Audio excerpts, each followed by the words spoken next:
Hello everyone. Today I will be talking about oscillation, a concept that plays a crucial role across mechanics, electronics, biology, and even quantum physics. Whether it's the swinging of a pendulum or the vibration of an atom, oscillations are everywhere.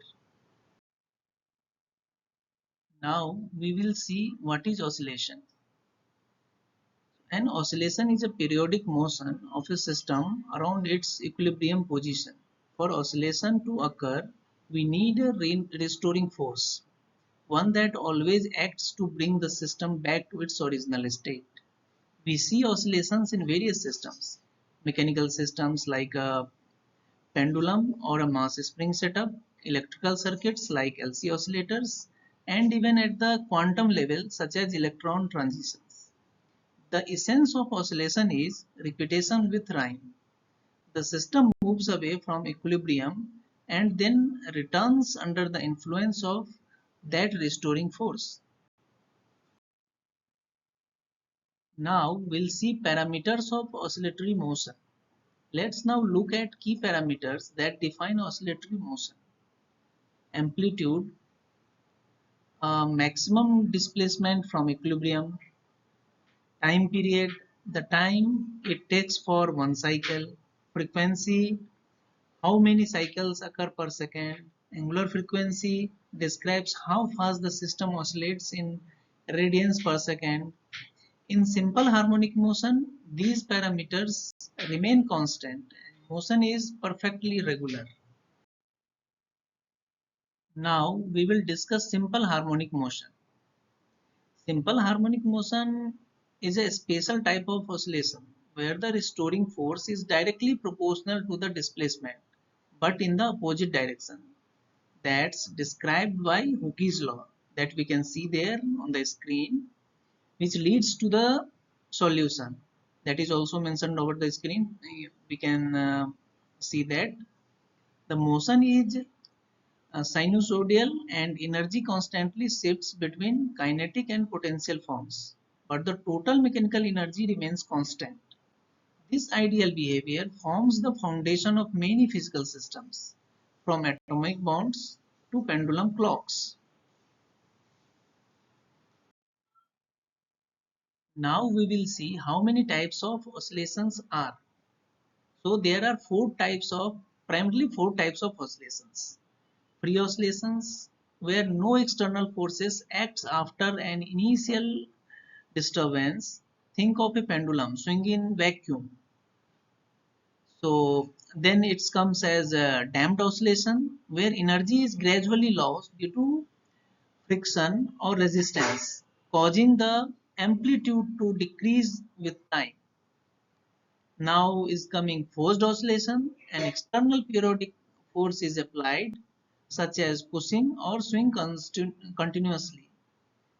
Now the fourth one is resonant oscillation. It is a special case where the frequency of the external force matches the system's natural frequency, producing maximum amplitude. So in real world system, we often see combinations of these types, especially damped and forced oscillations.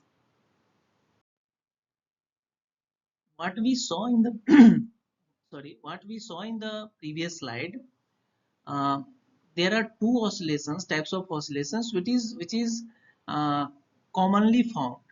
First one is the damped oscillation, and second one is the forced oscillation. So we will see both the oscillations in details. So in this slide we will see damped oscillation. In actual physical system, friction and air resistance cause energy loss. This is called damping. The equation of motion becomes, that equation you can see on the screen. Depending on how much damping there is, the system can be underdamped. What is underdamped? It continues to oscillate with decreasing amplitude. Now it is coming that critically damped. So critically damped is returns to equilibrium without oscillating as quickly as possible. Now it is coming as overdamped. So what is overdamped? When it slowly returns to the equilibrium without oscillating. So we see that damping in a car suspension, door closures, and even in the sensitive instruments like seismographs. So these are the common examples we can see around for the damped oscillations. Now we will discuss about forced oscillation and its resonance. When we apply a periodic external force to an oscillating system, we get a forced oscillation. Its equation is, we can see the equation on the screen. So now if the driving frequency matches the system's natural frequency, we hit resonance and the system responds with large, often dramatic amplitude. So resonance has both powerful applications like in radio tuning and MRI machines, and potentially destructive effects like the collapse of Tacoma Narrows Bridge. Now we will see applications of oscillations. Oscillations are everywhere in science and technology. In engineering, the govern pendulum clocks, motors, and signal processing. In medicine, we see oscillations in ECGs, neural activities, and hearing mechanism. In quantum mechanics, oscillations describes vibrational mode of molecules and quantum harmonic oscillators. Whether mechanical or electromagnetic, biological or atomic oscillations are fundamental to the transfer of regulation of energy. So that we can see as the applications of oscillations. So now we will concluding this chapter of oscillation. So to summarize this, we can say oscillations are motions around an equilibrium position driven by restoring forces. Simple harmonic motion is the simplest model, idealized but incredibly powerful.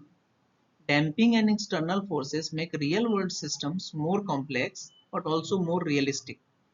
From the smallest particles to large engineering systems, oscillations are control how energy and information move.